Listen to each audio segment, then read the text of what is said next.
La calle donde Ernesto Vega había vivido los últimos 30 años de su vida se llamaba Calle del Sauce, y era exactamente el tipo de calle que no aparece en ninguna guía de Guadalajara, ni en las turísticas, ni en las de negocios, ni en ninguna otra, porque es el tipo de calle que existe para las personas que viven en ella y para nadie más.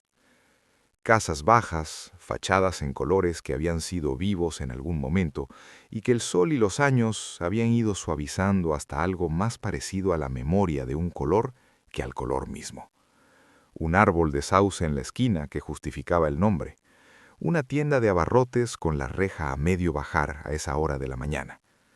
3 gatos que habitaban el callejón lateral con la soberanía tranquila de quienes saben que el territorio es suyo.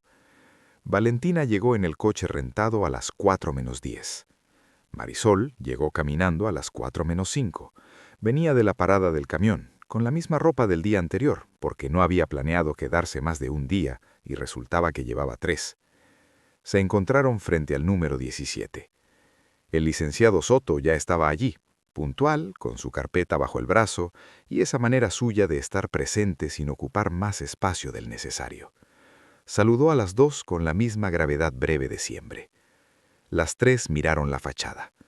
Era una casa pequeña, no modesta como excusa, sino simplemente pequeña, del tamaño justo para una persona que ha decidido que no necesita más que lo que cabe en una vida ordenada. La pintura era azul, o había sido azul. Ahora era el recuerdo de azul que queda cuando el tiempo hace su trabajo. Una maceta junto a la puerta, con una planta que alguien había regado hasta hace poco, las hojas todavía verdes, la tierra todavía húmeda. Alguien seguía regando después que Ernesto murió. Una vecina, quizás, o el propio Soto. Valentina no preguntó. Soto sacó la llave. La miró un momento antes de dársela a alguna de las 2. Se la dio a las 2 al mismo tiempo, poniéndola en el espacio entre ellas, dejando que cualquiera de las 2 la cogiera. Fue Marisol quien la tomó. Abrió la puerta. Entraron. Lo que estaba dentro de esa casa era la vida de un hombre que había aprendido a vivir con poco y que había convertido ese poco en algo exacto. Cada cosa en su lugar, cada espacio con su función, sin acumulación innecesaria, pero tampoco con la austeridad fría de quien ha renunciado a las cosas bonitas. Había una planta en la ventana de la sala, un reloj de pared que seguía funcionando, una cobija doblada con precisión sobre el respaldo del sillón. Valentina y Marisol se quedaron quietas en el umbral durante un momento, el tiempo que un espacio necesita para presentarse. Era la primera vez que las 2 estaban en un lugar que les pertenecía a las 2. Era la primera vez que pisaban algo que era de su padre. Soto dijo que las dejaría solas, que estaría en el coche si necesitaban algo. Salió.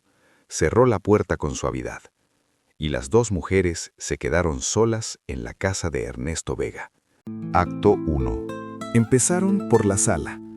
No porque hubiera un plan, no lo había, sino porque era la primera habitación y moverse hacia adelante parecía la única manera de estar allí que no implicara quedarse paralizada en la entrada. La sala era pequeña y estaba ordenada con esa precisión de los espacios habitados por personas que han aprendido que el orden es una forma de control cuando pocas otras cosas lo son. Un sofá, 2 sillas, una mesa baja con una taza de cerámica, vacía, limpia, que alguien había dejado ahí en algún momento y que se había quedado como parte del paisaje. Un librero con libros organizados por tamaño, no por tema, que era la organización de alguien que lee por placer y no para demostrar nada. Valentina se acercó al librero. Lo recorrió con los ojos sin tocar nada todavía. Marisol fue a la ventana, miró el patio trasero, pequeño, con una silla de jardín desvencijada y una maceta de albahaca. Cultivaba albahaca, dijo. No a Valentina en particular, a nadie en particular. ¿Lo recuerdas? Marisol negó la cabeza. No, pero la albahaca tarda en crecer así. Lleva años. Siguieron.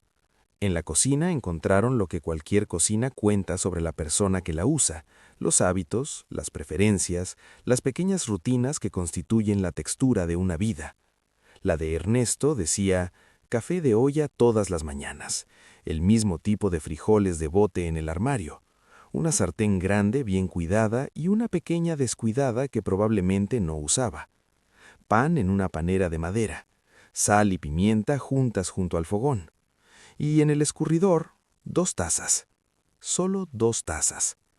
Marisol las vio primero, se quedó mirándolas durante un momento, luego dijo, «Vivía solo», dijo Valentina. «Sí». Marisol cogió una de las tazas, la miró. Era una taza normal, de cerámica azul, sin nada especial. La devolvió al escurridor. Pero guardaba 2. Valentina no respondió. El significado de las 2 tazas no necesitaba explicación. El tipo de objeto que uno guarda no por su utilidad, sino por lo que representa, por la posibilidad que contiene, aunque esa posibilidad nunca se materialice. Fue en la sala, de vuelta, donde encontraron las fotos. No estaban en un álbum, estaban en marcos sobre una repisa baja que hacía las veces de aparador. 5 marcos en total, dispuestos con el cuidado de alguien que ha pensado en la colocación de cada uno. Valentina los fue mirando de izquierda a derecha. El primero era un paisaje, el lago de Chapala, quizás, o algún otro lago de Jalisco.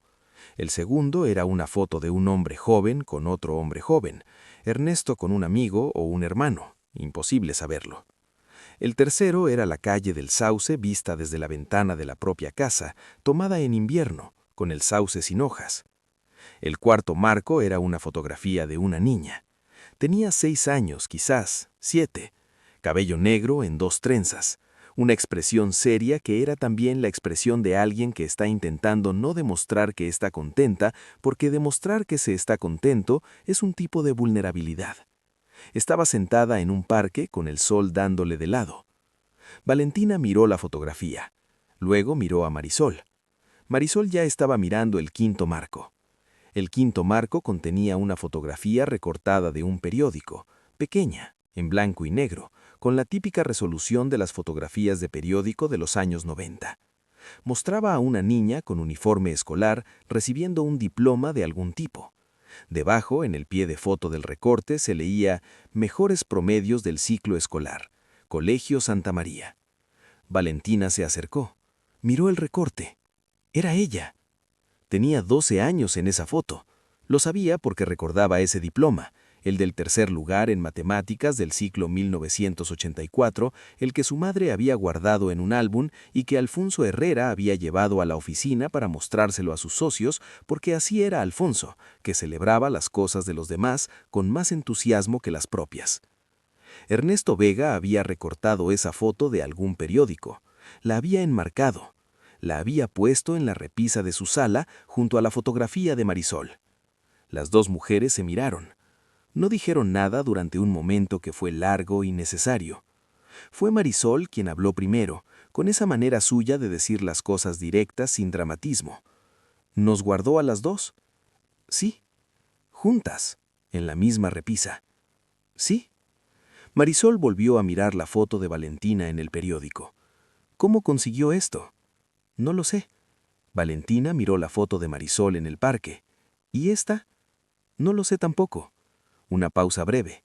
Tengo 7 años en esa foto. Dejó de venir cuando yo tenía 7. Las 2 miraron las fotos durante un momento más, luego siguieron adelante.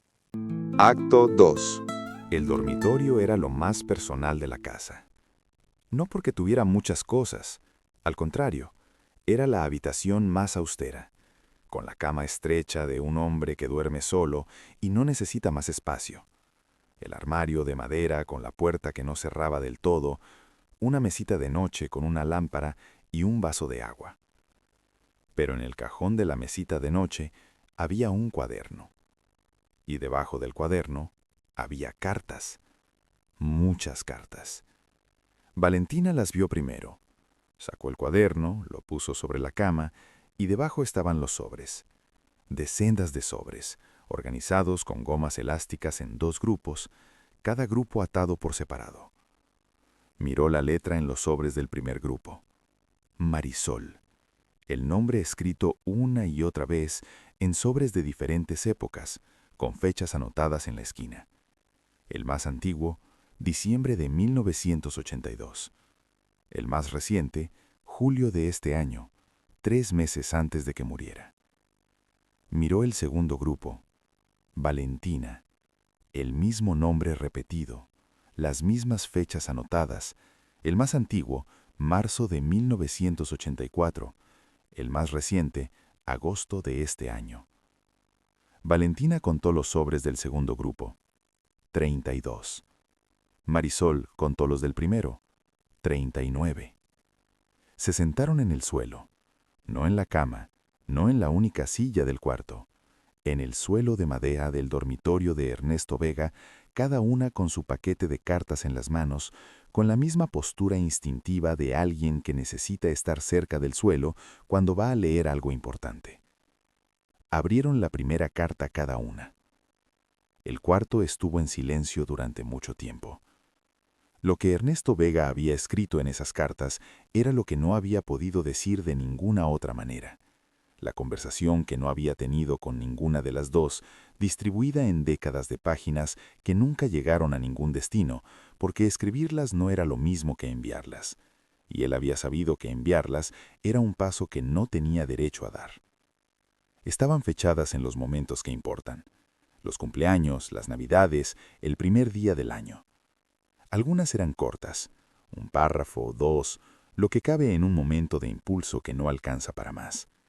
Otras eran largas, varias páginas, la letra más pequeña y apretada de alguien que tiene mucho que decir y no sabe cuándo tendrá otra oportunidad de decirlo, aunque nunca la envíe. Marisol leyó sus cartas en el orden en que estaban atadas, del más antiguo al más reciente, siguiendo la línea del tiempo con esa metodicidad suya. La primera, de diciembre de 1982, decía: Marisol, hoy cumples 7 años. Sé que no estoy. Sé que no voy a estar. Quiero que sepas que pienso en ti todos los días, que la manera en que reíste el último día que te vi, con esa risa seria tuya, que es una contradicción pero es exactamente lo que es, la llevo conmigo. Tu papá. La última, de julio de este año, decía: Marisol, tengo 81 años, y el médico dice lo que dicen los médicos cuando uno tiene 81 años y el corazón ya no funciona igual. No sé si llegaré a verte. Dejé instrucciones con Soto. Espero que encuentres algo de valor en lo poco que puedo darte. Eres lo más valiente que conozco, aunque no te conozca. Tu papá. Marisol leyó esa última carta 2 veces. Luego la dobló. La puso en su sobre. La guardó. Al otro lado del cuarto, Valentina había llegado a la mitad de su paquete y se había detenido en una carta de 1998 que empezaba: Valentina, vi en el periódico que te casaste. Hay una foto. Estás muy guapa. El hombre parece serio, que no es un defecto. Espero que seas feliz. Espero que él sea lo suficientemente bueno para ti, que es una exigencia alta, pero tú la mereces. Valentina miró esa frase durante un momento. Espero que él sea lo suficientemente bueno para ti. Pensó en Rodrigo, en su primera pregunta cuando le contó lo de Marisol. ¿Cuánta gente lo sabe? Dobló la carta. Siguió leyendo. Cuando las dos terminaron, cuando los 2 paquetes estaban de nuevo atados con sus gomas elásticas, cuando las cartas habían sido leídas y procesadas en la medida en que pueden procesarse cosas que van a tardar semanas o meses en encontrar su lugar, las 2 mujeres se quedaron sentadas en el suelo del dormitorio de su padre en silencio. El sol entraba por la ventana con ese ángulo de tarde que hace que el polvo en el aire sea visible, esas partículas que siempre están ahí, pero que solo se ven con la luz correcta. 39 cartas, dijo Marisol. 32, dijo Valentina. Nunca las envió. No. Un silencio. ¿Por qué no?, dijo Valentina. No con amargura, con la pregunta genuina de alguien que entiende que hay una respuesta y que quiere encontrarla. Marisol pensó. Porque enviarlas habría requerido algo que no tenía. No dinero ni tiempo, eso lo tenía. Algo más difícil. Una pausa. El derecho a estar en nuestras vidas, y sabía que no lo tenía. Valentina miró las cartas en su regazo. pero las escribió de todas formas. Sí. ¿Por qué? Marisol miró el cuarto donde ese hombre había dormido 30 años, solo, con 2 paquetes de cartas en el cajón de la mesita de noche. Porque era lo único que podía hacer, y hacerlo de todas formas, aunque no sirviera para nada, creo que era su manera de no desaparecer del todo. Valentina no respondió, pero cogió el paquete de sus cartas y lo guardó en el bolso, con cuidado, con la misma precisión con que había visto a Marisol guardar el suyo. Se levantaron del suelo. Fue Valentina quien extendió la mano para ayudar a Marisol, y Marisol quien la tomó sin hacer de eso un momento más grande de lo que era. Y las dos salieron del dormitorio juntas. Acto 3. Luciana eligió una cafetería que Valentina no habría elegido. Pequeña, en una calle que no era del centro, con mesas de plástico y un menú escrito en pizarrón con tiza que tenía algunas palabras mal escritas y que nadie había corregido. Era exactamente el tipo de lugar que Valentina frecuentaba raramente y que en otras circunstancias habría considerado sin pensar demasiado en ello. En estas circunstancias le pareció perfectamente adecuado. Luciana ya estaba sentada cuando llegó. La había visto en fotos que Marisol le mostró en el teléfono, pero verla en persona era diferente. 22 años, el cabello oscuro suelto, la misma mandíbula que Valentina reconocía ahora en todas las caras de esta familia, como si tuviera un ojo nuevo, y una manera de estar sentada que era exactamente la manera de estar sentada de alguien que está dispuesto a escuchar, pero que ya tiene formada una opinión preliminar y no la va a cambiar fácilmente.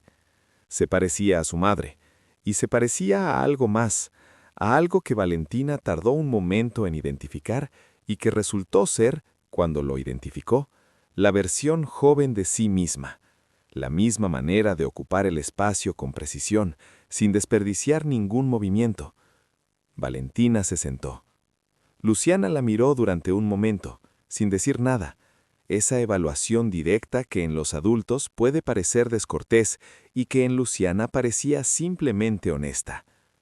«Gracias por venir», dijo Luciana. «Gracias por llamar», dijo Valentina. La camarera se acercó. Pidieron café. Cuando la camarera se fue, Luciana fue directo al punto, sin rodeos, sin la cortesía preliminar que habría sido fácil y que no era su estilo. «¿Qué quiere de mi mamá?» Valentina la miró. Consideró la pregunta. «No lo sé todavía con exactitud. Eso no es una respuesta. Es la respuesta honesta». Valentina puso las manos sobre la mesa, un gesto abierto, deliberado. «Lo que sé es que no quiero hacerle daño. Lo que sé es que lo que heredó es suyo y que no voy a intentar quitárselo ni complicárselo. Lo que sé es que...» Se detuvo. «Que tengo 52 años y una hermana que no sabía que existía, y eso me importa más de lo que esperaba que me importara». Luciana la miró. «¿Por qué le importa? ¿No la conoce?» «No, pero la vi en la notaría y vi mi cara en la suya, y eso es difícil de ignorar». Luciana cogió el café que acababa de llegar. Lo sostuvo sin beber. «Mi mamá es la persona más fuerte que conozco. Creció sin nada, sin padre, sin dinero, sin nada que le llegara de ninguna parte que no fuera ella misma. Trabajó desde los 14 años, me crió sola. No se queja, nunca se queja». Una pausa. «No necesita que nadie la rescate». «No estoy aquí para rescatar a nadie». «Entonces, ¿para qué está?» Valentina pensó en la pregunta. Era la misma que le había hecho Rodrigo, de otra manera, con otro propósito, pero en el fondo, la misma. «¿Para qué estás aquí? ¿Qué quieres exactamente?»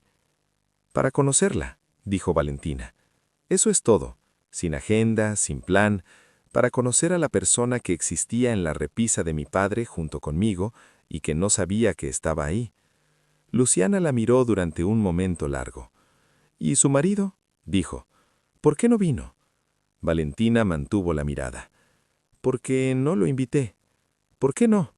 «Porque...» Valentina hizo una pausa breve. «Porque lo que está pasando aquí es mío, no de los dos, y porque su reacción cuando le conté No fue la que yo esperaba, y eso todavía lo estoy procesando. Luciana asintió despacio, con ese movimiento que tienen las personas cuando están registrando información que confirma algo que ya sospechaban. Mi mamá no tiene que saber que nos vimos, dijo Luciana. De acuerdo, pero necesito que sepa que no le voy a hacer daño. A ella, no a usted. De usted puedo no importarme todavía, pero a ella no. No le voy a hacer daño.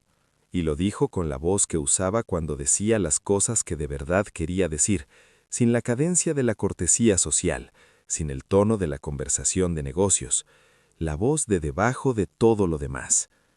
Luciana la escuchó. Bien, dijo. Tomaron el café. Hablaron un poco más, no de las cosas importantes, sino de las pequeñas, de las que permiten que dos personas empiecen a saber quiénes son la una para la otra sin que resulte demasiado intenso demasiado pronto.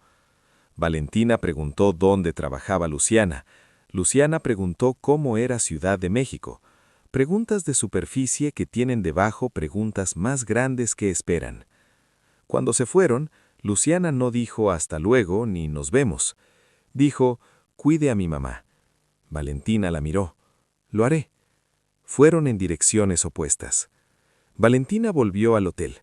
Entró a la habitación. Dejó el bolso sobre la cama. El bolso donde llevaba las 32 cartas de su padre que nunca habían llegado. Se sentó. Cogió el teléfono. Tenía 3 llamadas perdidas de Rodrigo y un mensaje de texto que decía, ¿cuándo vuelves? Esto está durando demasiado. Valentina miró el mensaje durante un momento. Luego llamó. Rodrigo contestó al primer tono. Por fin, Valentina, necesitamos hablar. Estoy de acuerdo. ¿Cuándo vuelves? Valentina miró la ventana. La noche de Guadalajara empezaba a instalarse afuera, las luces encendiéndose, el movimiento de la calle cambiando de ritmo con la llegada de la oscuridad. No mañana, dijo. ¿Cómo que no mañana? Valentina, llevas días allá. ¿Qué hay que resolver que no puedas resolver en...? Valentina. Su voz era tranquila, la voz de siempre, pero debajo de la tranquilidad había algo que no estaba antes, algo que se había instalado en algún momento de estos días en algún lugar que todavía no podía nombrar con exactitud. Me quedo unos días más, no sé cuántos exactamente. Esto es absurdo. Una mujer que no conoces es mi hermana. Un silencio. Rodrigo, llámame mañana. Una pausa. Cuando hayas pensado un poco más en lo que quieres decirme. Colgó. Se quedó con el teléfono en la mano. Sonó casi de inmediato. No era Rodrigo, era Marisol. Valentina lo cogió. ¿Sí? La voz de Marisol tenía esa calidad directa de siempre, pero con algo diferente, más suave en los bordes, de la manera en que se suavizan las cosas cuando una persona ha pasado una tarde leyendo las cartas de su padre muerto y ha permitido que algo de lo que leyó llegara adentro. ¿Estás en el hotel? Sí. ¿Estás bien? Valentina pensó en la pregunta, en las cartas, en Luciana, en Rodrigo, en el cuarto de Ernesto con sus 2 tazas y sus 5 marcos y sus 39 cartas no enviadas. Estoy bien, creo que sí. ¿Tienes planes para mañana por la mañana? No. ¿Quieres tomar café aquí, en mi casa? Una pausa breve. El tipo de pausa de alguien que está midiendo si lo que va a decir va a sonar como lo que quiere que suene. No es gran cosa, pero el café es bueno. Valentina sonrió una sonrisa que no había planeado y que llegó sola, de ese lugar donde llegan las cosas que son reales. Sí, gracias. A las 8. Si es muy temprano, dime. No es muy temprano. Colgaron. Valentina puso el teléfono sobre la mesita de noche. Miró el techo de la habitación del hotel, blanco, liso, sin nada particular que mirar, pero que servía como superficie para pensar. Pensó en las 2 tazas en el escurridor de Ernesto, el hombre que vivió solo 30 años y guardó 2 tazas, la posibilidad que contienen los objetos aunque nunca se materialice. Mañana a las 8 tomaría café en el apartamento pequeño de su hermana Marisol. No era la materialización que Ernesto había imaginado cuando guardó esas tazas, pero era algo. En el apartamento pequeño de la colonia obrera, Marisol dejó el teléfono sobre la mesa de la cocina y fue a comprobar que había café suficiente para mañana. Había. Luciana entró a la cocina con cara de haber llegado hace poco. La miró. Marisol la miró a ella.